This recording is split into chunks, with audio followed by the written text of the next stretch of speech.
C'est bon? Ouais, c'est bon. Alors, donc on va apprendre maintenant à poser les maillettes sur de la cotte, sur de l'élastique.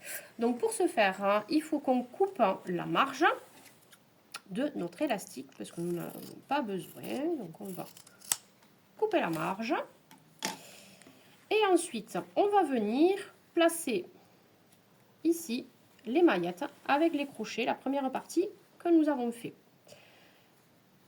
On va venir se noter, pour bien le regarder, où est-ce qu'on a le fer. D'accord? Pour tout à l'heure, quand on va piquer, ne pas taper avec l'aiguille. Voilà. Très bien. Une fois que ça c'est fait, on va venir placer juste ici, derrière les fers, notre cotte, d'accord? Notre élastique. Vous pouvez, si vous voulez, vous mettre une petite pince pour faire tenir, d'accord? Et on va faire la première couture ici, le plus au bord possible, sans taper sur le fer. Attention, d'accord? Donc, un point droit, toujours pareil.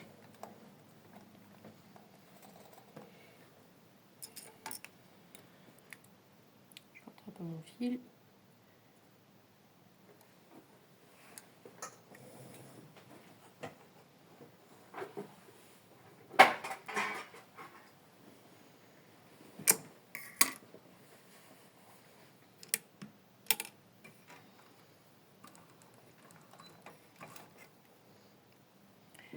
Allez, on est parti.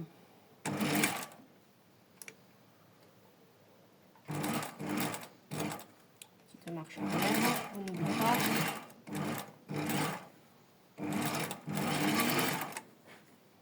Donc on fait une piqûre droite, petite marche arrière, voilà, on récupère la couvercle. Voilà.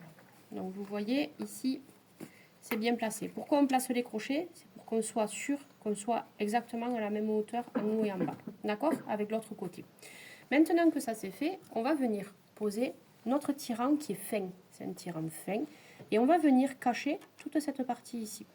Donc on vient le poser, on le prend toujours un peu plus long et on vient le poser vraiment au niveau des maillettes. Voilà, pour pouvoir cacher ce qui n'est pas très joli. Donc on ne laisse pas en fait apparent, par exemple comme ça. On vient vraiment à fleur.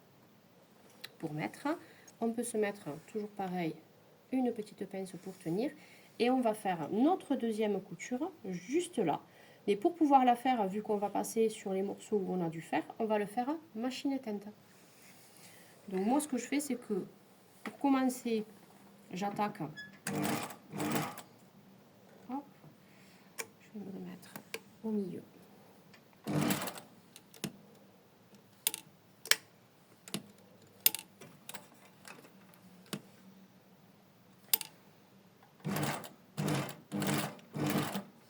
Je fais une petite marche arrière. Là je vais éteindre ma machine. J'appuie sur la pédale pour débrayer, machine éteinte bien sûr. Et on va venir piquer à la main en tirant la petite roue vers soi.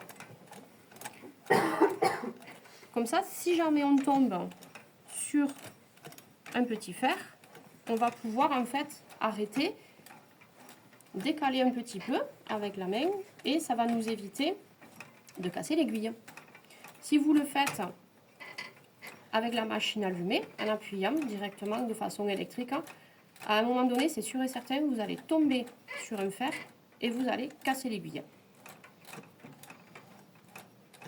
Pour l'instant, j'ai de la chance, je ne suis pas tombée dessus. Alors, pourquoi j'appuie sur la pédale en même temps que je tourne? C'est pour que ce soit moins dur.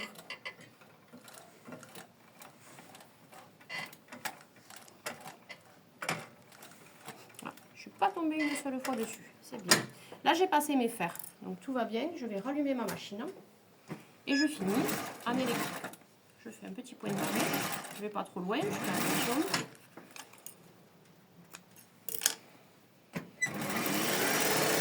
Voilà, vous voyez, la deuxième est faite. On a placé notre tirant. Une fois que ça c'est fait, on va poser ce qu'on appelle la peluche.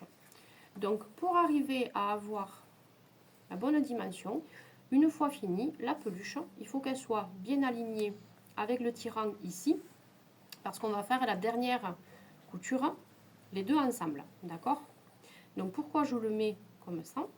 Je vais d'abord, pour pouvoir faire mes petits réglages, je mets ma peluche au niveau de mon tirant comme il faut, en haut, en bas, je regarde que tout soit ok. Et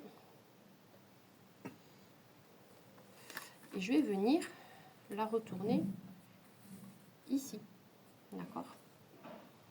Une fois que c'est retourné ici, vous pouvez avec une aiguille, hein, si vous voulez la faire tenir, ou vous mettez une petite pince, d'accord? Sans prendre les deux. Pourquoi? Parce qu'il faut que j'ouvre et que je pique comme ça. Surtout ouvert, d'accord? Ça c'est important cette étape. Quand on pique ici, on ouvre. Et on est parti pour notre petite couture en droit. On va essayer de piquer pile à la jonction ici, au niveau de la peluche. Je fais un petit arrêt, voilà, marche arrière. Ce qu'il faut faire attention, c'est bien diriger la peluche pour pas après qu'elle fronce quand on va la tourner, et on va la tenir, bien la lisser avec les doigts.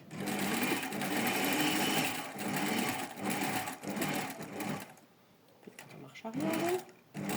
1 point, 2 points sur la marche arrière, pas plus. On n'a pas besoin de faire 50 allers-retours. Pourquoi? Parce que si jamais vous vous êtes trompé, eh bien, ça va être bien plus compliqué pour découdre. Voilà. Ici, elle est posée. Et maintenant que ça c'est fait, on va venir la remettre comme il faut pour faire la quatrième. Pour réussir l'agrafage, il faut absolument suivre ces étapes comme ça. Mémorisez bien ces étapes parce que c'est ce qui est important. D'accord? Et là, je fais la quatrième ici et on va coudre les deux en même temps. D'accord? Le but, c'est que ce soit propre comme ça à la fin. On est parti.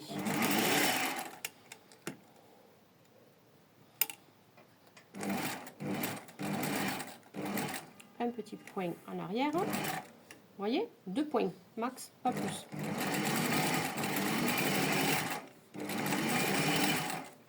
J'enlève ma pince. 2 petits points.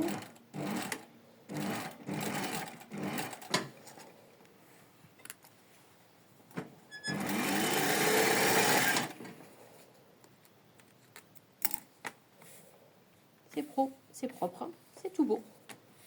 Voilà. Une fois que ça c'est fait, je vais venir couper tout ce qui dépasse, en faisant bien attention de rester aligné. Et mon agrafage est terminé. Voilà.